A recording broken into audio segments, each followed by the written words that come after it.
Molina and Rowland made some very important points in their 1975 paper. The main one being that the lifetime of the chlorofluorocarbons is extremely long, 50 to 100 years. There's no way to destroy these gases. Once you put them in, they've got nowhere to go except up to the ozone layer where they're going to destroy it. The ozone is a protective layer that absorbs the very energetic radiation, and the chlorofluorocarbons won't break up until they get above most of that. And so it's not accidental that the CFCs are tied in with the ozone layer. They are protected until they get up to an altitude of 9 or 10 miles before you start seeing effects of the reaction with solar ultraviolet radiation. Experts in the field, atmospheric scientists, atmospheric chemists, in general accepted it as something plausible, something that was likely to happen. Our goal at some point became to actually communicate these findings to society with the hope that something could be done. It was hard to communicate to people that something that they couldn't feel, couldn't taste, couldn't see, didn't cause any obvious respiratory problems was in fact a serious threat in the form of long-term exposure leading to an increased risk of cancer. A problem that, had it been allowed to languish and grow, would have created more health problems. Soon after I arrived in NASA, I was asked to sort of take over the management of a US-led assessment of ozone depletion. It was mandated by Congress that every 2 years NASA had to write a state of the ozone layer. What seemed logical to me is if we're going to negotiate an international treaty on stratospheric ozone depletion, there needed to be one international assessment where the scientists around the world spoke with one voice. And so during that period, 1980, 1985, I worked with the scientific community to get together a true international assessment that could be the basis for informed international negotiations.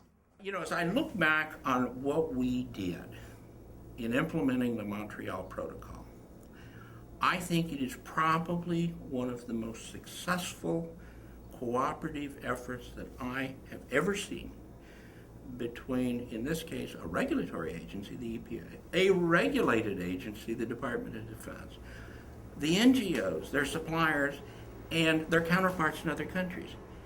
And the fact of the matter is, it worked. It was incredibly successful. Suddenly there was a paper by Joe Farman, who had a Dobson instrument located in Antarctica at Halley Bay, that suggested that in the springtime, August, September, October period, there was a sudden depletion of ozone. A series of international experiments was done. The biggest one was in 1987, where there were some ground-based observations, 2 very well-equipped aircraft, a DC-8 and an ER-2, and some satellite observations. And it became very, very clear very quickly we humans were having a direct effect that was unambiguous on the ozone layer.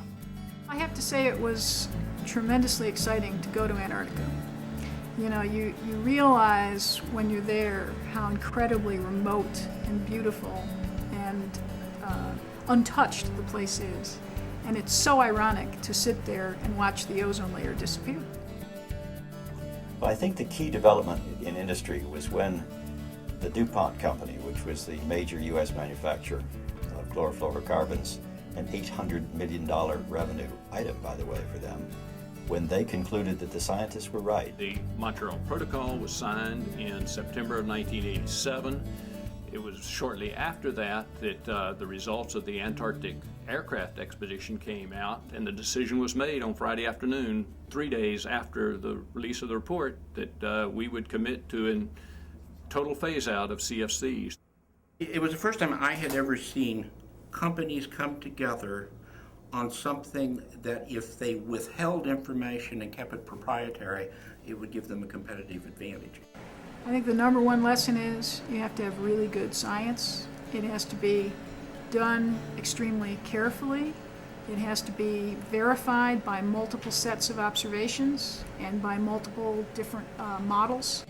We need to have coordinated research globally and international assessments so that the scientific community talks with one voice to the international negotiators. Because of the spirit of cooperation with the government setting standards that were challenging yet flexible, allowed industry to innovate.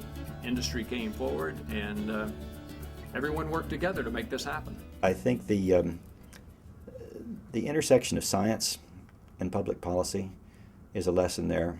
Science really drove that. Science is what made me confident that the public policy position I was advocating was sound, was supportable, was going to be important to the future.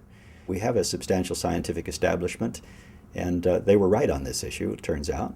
And when it was just a hypothesis, later it was all confirmed.